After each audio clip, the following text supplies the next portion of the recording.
प्रिय विद्यार्थियों, नमस्कार।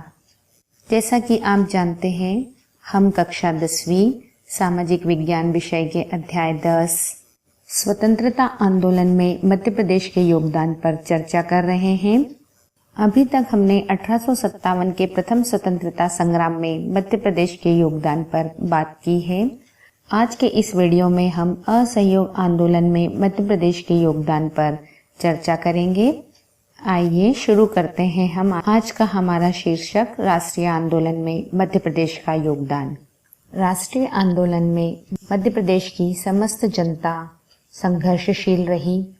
यहाँ एक ओर वनवासियों ने आज़ादी के महायज्ञ में अपनी आहुति दी, वहीं दूसरी ओर रियासतों की जनता ने और कई खुददार राज परिवारों ने पराधीनता की बेड़ियों को काटने के लिए अपना सर्वस्व दांव पर लगाया। यहाँ के रजवाड़ों की प्रजा को दोहरी गुलामी को उतार फेंकने के लिए जूझना पड़ा। यहाँ के किसानों ने अनेक लड़ाइयाँ लड़ी।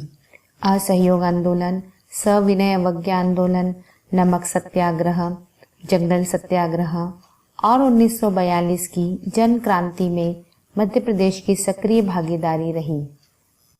चंद्रशेखर आजाद की क्रांतिकारी गतिविधियों का केंद्र अगर ओरछा था, तो मगन लाल बागड़ी की हिंदुस्तानी लाल सेना ने इसी धरती पर सशस्त्र संग्राम छेड़ा था। पंडित रविशंकर शुक्ल, द्वारका प्रसाद मिश्र, सेठ गोविंदास, हरि विष्णु कामत, ठाकुर प्यारेलाल, सुभद्रा कुमारी चौहान, शंकरलाल दुबे, कप्तान अवधेश प्रताप सिंह, राजभानु सिंह तिवारी,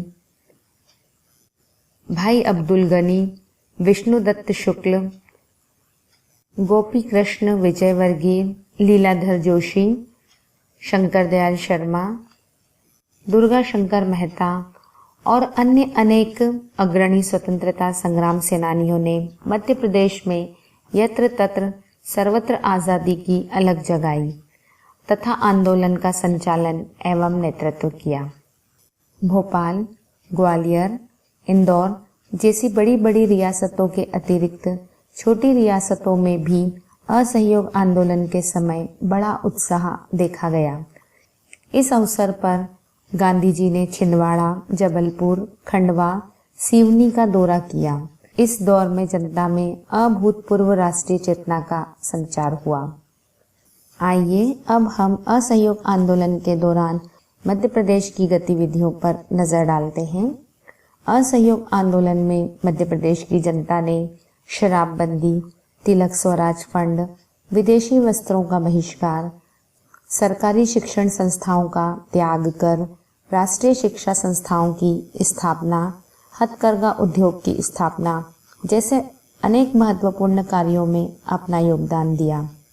वकीलों ने वकालत त्याग दी। जो वकील न्यायालय जाते थे, उन्होंने गांधी टोपी पहनकर न्यायालयों में प्रवेश किया। जिला समितियों ने शासकीय आज्ञाओं की अवहेलना कर शासकीय भवनों पर राष्ट्रीय ध्वज फहराए, जिससे लोगों की भय एवं अधीनता की मनोवृत्ति दूर हुई। इस आंदोलन के समय सांप्रदायिक सद्भावना की अभूतपूर्व मिसालें मध्य प्रदेश में देखने को मिलती हैं। इस अवसर पर एक ऐसी ही घटना मध्य प्रदेश में घटित हुई जिसे झंडा सत्याग्रह के नाम से जाना जाता है। इस घटना ने राष्ट्रीय आंदोलन को नए उत्साह से भर दिया। आइए हम उस घटना पर बात करते हैं। प्रिय विद्यार्थियों, आपने विभिन्न देशों के राष्ट्रीय ध्वज को अवश्य देखा होगा। राष्ट्रीय ध्वज किसी भी राष्ट्र की संप्रभुता, अस्मिता और गौरव का प्रतीक होता है। भारतीय स्वतंत्रता संग्राम के दिनों में भारत में चरखे युक्त तिरंगे झंडे को राष्ट्रीय ध्वज का दर्जा प्राप्त था। 1923 ईस्वी में इसी ध्वज की आन बान शान को लेकर एक ऐसा प्रसंग उपस्थित हो गया जिसमें न केवल राष्ट्रीय ध्वज के प्रति संपूर्ण राष्ट्र की श्रद्धा और निष्ठा की मुखर अभिव्यक्ति हुई, बल्कि अंग्रेजी हुकूमत तक को यह मानने के लिए विवश होना पड़ा कि चरखे युक्त तिरंगा झंडा भारत की आज़ादी तथा श्रद्धा का प्रतीक है। असहयोग आंदोलन की तैयारी की पड़ताल करने के लिए कांग्रेस की एक समिति जबलपुर आई। इस समिति के नेता हकीम अजमल खां थे। जबलपुर कांग्रेस कमेटी ने तय किया कि हकीम अजमल खां साहब को अभिनंदन पत्र भेंट किया जाएगा और जबलपुर नगर पालिका के भवन पर राष्ट्रीय तिरंगा ध्वज फहराया जाएगा। यह सम्मान तत्कालीन गौरे डिप्टी कमिश्नर को ब्रिटिश हुकूमत का अपमान और चुनौती देता हुआ प्रतीत हुआ।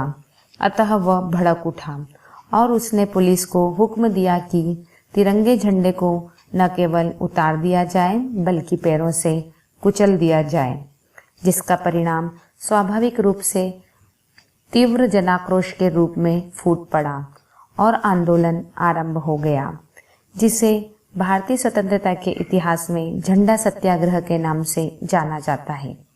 इस आंदोलन ने कुछ ही महीनों में अखिल भारतीय स्वरूप धारण कर लिया।